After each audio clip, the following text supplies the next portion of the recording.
मैं धन्यवाद देती हूँ अपने स्वर्गीय माता पिता को, जिनमें विशेषकर माँ को, कि मेरी माँ इतनी स्ट्रिक्ट थी कि उन्होंने कभी भी हमारे भीतर सेक्युलर कीड़ा जागने नहीं दिया। क्योंकि कुछ चीजें क्या हैं, तनिक इनको सुनिए, उसके बाद आगे की बात। सुप्रीम कोर्ट में केस चल रहा है, बहुत इंटरेस्टिंग केस है और उसे कभी लोगों को पता ही नहीं है, इसलिए आज मैं उस केस के बारे में बता देता हूं। आज भी मैटर पेंडिंग है। झारखंड से, बिहार से, उड़ीसा से, बंगाल, असम, हाँ पांचवा असम, इन 5 राज्यों से गरीबों के बच्चे गायब हो रहे थे। ये जो लेबर का काम करते हैं, झुग्गियों में रहते हैं, लेबर मिस्त्री का काम करते हैं, इनके बच्चे गायब हो जाते थे। 75,000 बच्चे गायब हो गए। पुलिस के पास जाते थे, लोग आके बैठ जाते थे, कुछ नहीं होता था। बाद में पता चला ये सारे के सारे बच्चे केरल में मिले, केरल के यतीम खानों में मिले। सारे बच्चों का कन्वर्जन हो चुका था, उनका खतना हो चुका था, उनका नाम बदला जा चुका था। फिर बाद में जस्टिस अशोक भूषण, जो राम मंदिर वाले बेंच में भी थे यहाँ पे सुप्रीम कोर्ट में, ये उस समय केरल हाई कोर्ट के चीफ जस्टिस हुआ करते थे।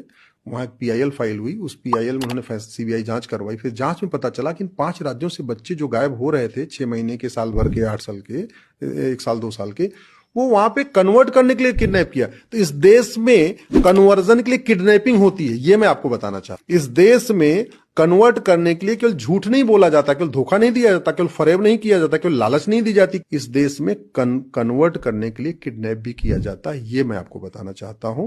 तो इसको रोकना जरूरी है और वो तभी रुक सकता है जब धर्मांतरण को इसमें BNS में शामिल किया जाए, धर्मांतरण को ऑर्गेनाइज क्राइम डिक्लेयर किया जाए, धर्मांतरण को राष्ट्र की सुरक्षा के लिए खतरा घोषित किया जाए।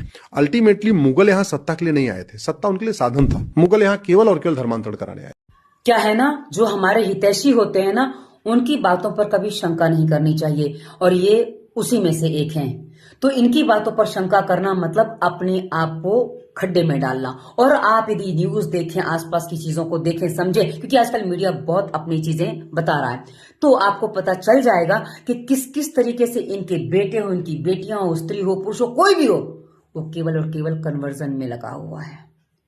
तो यदि अभी भी आप अपनी आंखें बंद करके, कान बंद करके बैठे हो और आपको लगता है कि भाई सेक्युलरता है, तो आप एक काम करिए, जहां इनके 10 घर हो ना, वहां अकेली लड़की रख के दिखा दीजिए। केवल 2 महीने, आटे दाल का भाव पता चल जाएगा।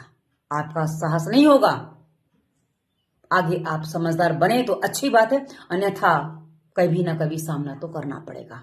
धन्यवाद। वंदे मातरम।